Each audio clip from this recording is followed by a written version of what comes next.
দাবা কেবল বুদ্ধির খেলা হিসেবে নয়, সঠিক সিদ্ধান্ত নেয়া, সৃষ্টিশীল চিন্তাভাবনা করা, একাগ্রতা ইত্যাদি অসংখ্য উপকারিতার কথা বিবেচনা করলে প্রত্যেকেরই দাবা খেলা উচিত।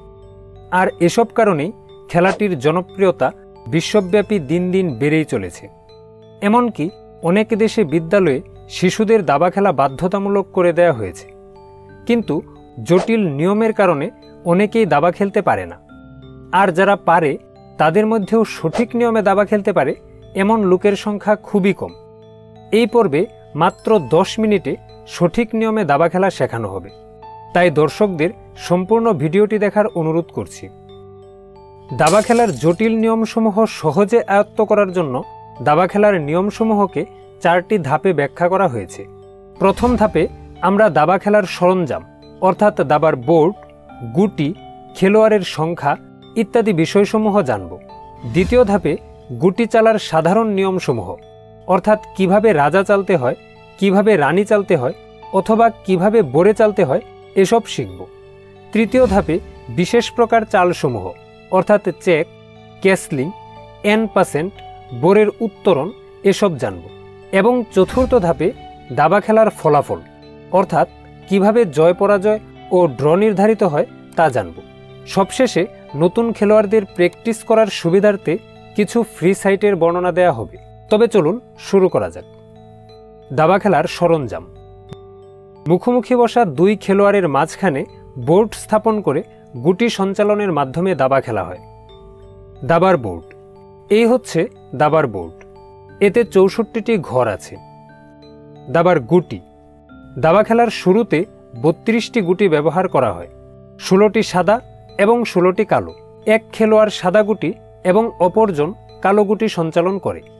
গুটিসমূহের মধ্যে রয়েছে রাজা বা কিং, রানী বা কুইন, নৌকা বা রুক, হাতি বা বিশপ, ঘোড়া বা নাইট এবং বোরে বা পন। দাবার বোর্ড বসানোর নিয়ম। মুখোমুখি বসা 2 খেলোয়াড়ের মধ্যে বোর্ড এমনভাবে স্থাপন করতে হয় যেন প্রত্যেক খেলোয়াড়ের ডান হাতের সবচেয়ে কাছের ঘরটি সাদা হয়। দাবার বোর্ডে গুটি বসানোর নিয়ম। প্রত্যেক খেলোয়াড়কে একই নিয়মে গুটিসমূহ বসাতে হয়। 2 কোণায় 2টি নৌকা, তারপর পর্যায়ক্রমে ভেতরের দিকে 2 পাশে 2 ঘোড়া, তারপর 2 পাশে 2 হাতি বসাতে হয়। সাদা রানী সাদা ঘরে এবং কালো রানী কালো ঘরে বসে। বাকি ঘরটিতে রাজাকে বসাতে হয়। তার উপরের র্যাঙ্কে প্রত্যেক ঘরে একটি করে বোরে বসাতে হয়।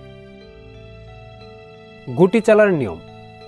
সাদা গুটি সঞ্চালনকারী খেলোয়াড় প্রথম গুটি সঞ্চালন করে, তারপর কালো, তারপর আবার সাদা এবং এভাবেই খেলা শেষ না হওয়া পর্যন্ত পর্যায়ক্রমে চলতে থাকে। কোনো খেলোয়াড় এক চালে কেবল একটি গুটি চালতে পারে, ব্যতিক্রম ক্যাসলিং। কোনো গুটি কেবল সেই ঘরে যেতে পারে যে ঘর খালি থাকে। কোনো গুটি অন্য গুটিকে অতিক্রম করে যেতে পারে না, মানে হচ্ছে অন্য গুটির উপর দিয়ে যেতে পারে না, ব্যতিক্রম ঘোড়া। কোনো ঘরের নিজের পক্ষের গুটি থাকলে কোনো অবস্থাতেই সেই ঘরে অন্য কোনো গুটিকে বসানো যাবে না। কিন্তু যদি প্রতিপক্ষের গুটি থাকে তবে প্রতিপক্ষের গুটিকে সরিয়ে সে ঘরে বসানো যায়, ব্যতিক্রম N%। এই হচ্ছে গুটি চালার সাধারণ নিয়মসমূহ। এবার আলাদা করে প্রত্যেক প্রকার গুটির চাল নিয়ে আলোচনা করা যাক। নৌকা। সোজাসুজি যে কোনো ঘরে যেতে পারে, কোনো গুটিকে অতিক্রম করে যেতে পারে না। সোজাসুজি প্রতিপক্ষের যে কোনো গুটিকে ক্যাপচার করে সে ঘরে বসতে পারে। হাতি। আড়াআড়ি যে কোনো ঘরে যেতে পারে, কোনো গুটিকে অতিক্রম করে যেতে পারে না। আড়াআড়ি প্রতিপক্ষের গুটিকে ক্যাপচার করে সে ঘরে বসতে পারে। রানী। সোজাসুজি বা আড়াআড়ি যে কোনো ঘরে যেতে পারে, কোনো গুটিকে অতিক্রম করে যেতে পারে না। সোজাসুজি বা আড়াআড়ি প্রতিপক্ষের গুটিকে সরিয়ে সে ঘরে বসতে পারে। সোজা কথায় বলতে গেলে রানীকে একই সাথে নৌকা ও হাতির মতো চালা যায়। ঘোড়া। যে কোনো দিকে একই সাথে এক ঘর সোজা ও এক ঘর আড়াআড়ি যেতে পারে, বাংলায় একে বলে আড়াই চাল। গুটিসমূহের মধ্যে একমাত্র ঘোড়াই অন্য গুটিকে অতিক্রম করে চলতে পারে। আড়াই ঘর দূরত্বে প্রতিপক্ষের গুটিকে সরিয়ে সে ঘরে বসতে পারে। বোরে নিজস্ব ফাইলে তার প্রথম চালে এক ঘর বা দু ঘর সামনে চলতে পারে, যে কোনো চালে এক ঘর সামনে চলতে পারে, একই ফাইলে এক ঘর সামনে থাকা প্রতিপক্ষের গুটিকে ক্যাপচার করতে পারে না। আড়াআড়ি এক ঘর সামনে অবস্থিত প্রতিপক্ষের গুটিকে সরিয়ে সে ঘরে বসতে পারে, তবে আড়াআড়ি এক ঘর সামনে অবস্থিত কোনো ঘর খালি থাকলে সেখানে যেতে পারে না, কখনোই পেছনে ফিরে আসতে পারে না। রাজা সোজাসুজি বা আড়াআড়ি যে কোনো দিকে কেবল এক ঘর যেতে পারে, প্রতিপক্ষের কোনো গুটির দৃষ্টি আছে এমন ঘরে যেতে পারে না। যে কোনো দিকে এক ঘর দূরে থাকা প্রতিপক্ষের কোনো গুটিকে সরিয়ে সে ঘরে বসতে পারে, তবে প্রতিপক্ষের গুটি সুরক্ষিত থাকলে রাজা তাকে ক্যাপচার করতে পারে না। বিশেষ প্রকার চালসমূহ। গুটি চালার এই সাধারণ নিয়মসমূহের বাইরেও কয়েকটি বিশেষ প্রকার চাল আছে। এগুলো হচ্ছে চেক, ক্যাসলিং, এনপাসেন্ট ও বোরের উত্তরণ। চেক। যদি রাজাকে আক্রমণ করা হয় তবে খেলোয়াড়কে অবশ্যই রাজাকে বিপদমুক্ত করতে হয়, অন্য কোনো চাল দেয়া যায় না। দাবার ভাষায় একে চেক বলে। আক্রমণকারী গুটিকে ক্যাপচার করে আক্রমণকারী গুটি ও রাজার মধ্যে অন্য কোনো গুটি বসিয়ে বাধা সৃষ্টি করে অথবা রাজাকে নিরাপদ ঘরে সরিয়ে নিয়ে চেক ফেরাতে হয়। ক্যাসলিং।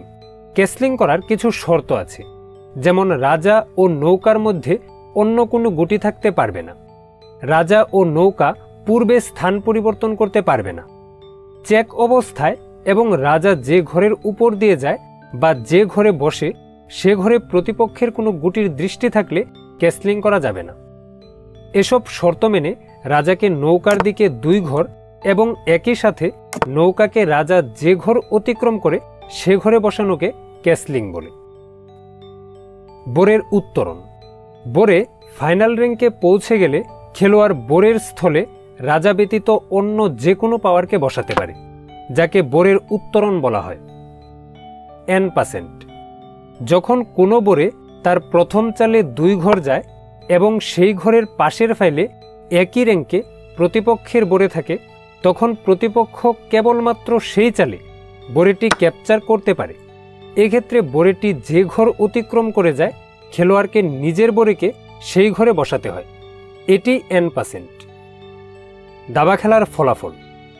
দাবা খেলায় সব গুটি ক্যাপচার করে বিজয়ী হতে হবে বিষয়টি এরকম নয়। জয় পরাজয় ও ড্র নির্ধারণের কিছু জটিল পদ্ধতি আছে। চেকমেট। যদি চেকের উত্তরে রাজাকে বিপদমুক্ত করার কোনো উপায় না থাকে তবে তাকে ফাইনাল চেক বা চেকমেট বা কিস্তিমাত বলে। এর মাধ্যমে বিজয়ী হওয়া যায়। স্টেলমেট। যদি কোনো খেলোয়াড়ের কোনো বৈধ চাল না থাকে এবং রাজা নিরাপদে থাকে তবে তাকে স্টেলমেট বলে। এতে খেলার ফলাফল হয় ড্র। একই চাল পরপর 3 বার দেয়া হলে খেলা ড্র হয়।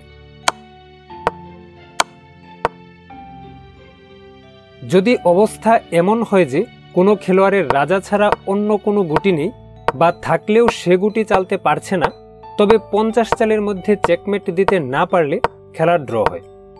যদি কোনো দলেরই এমন কোনো গুটি না থাকে যার মাধ্যমে চেকমেট দেয়া যায় তবেও খেলা ড্র ঘোষণা করা হয়। সময়।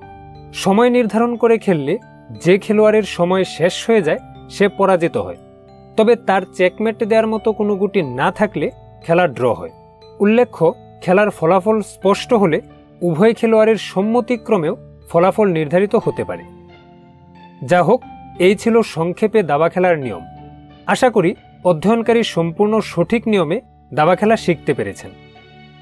এবার অধ্যয়নকারী বন্ধুদের সাথে অথবা অনলাইনে chess.com-এ বা লিচেসে বিশ্বের যে কোনো দেশের খেলোয়াড়ের সাথে খেলতে পারেন। যদি কোনো বিষয় বুঝতে সমস্যা হয় তবে কমেন্ট করে জানাবেন। দাবা খেলার নিয়মসমূহ আরও বিস্তারিত জানতে দর্শক সম্পূর্ণ পর্বটি দেখতে পারেন। দাবা খেলায় আরও দক্ষ হতে চাইলে আমাদের অন্যান্য ভিডিওগুলো দেখতে পারেন। দাবা সম্পর্কিত আরও নতুন ভিডিও পেতে আমাদের চ্যানেলটি সাবস্ক্রাইব করে পাশে থাকা বেল আইকনটি প্রেস করতে একদম ভুলবেন না। ধন্যবাদ।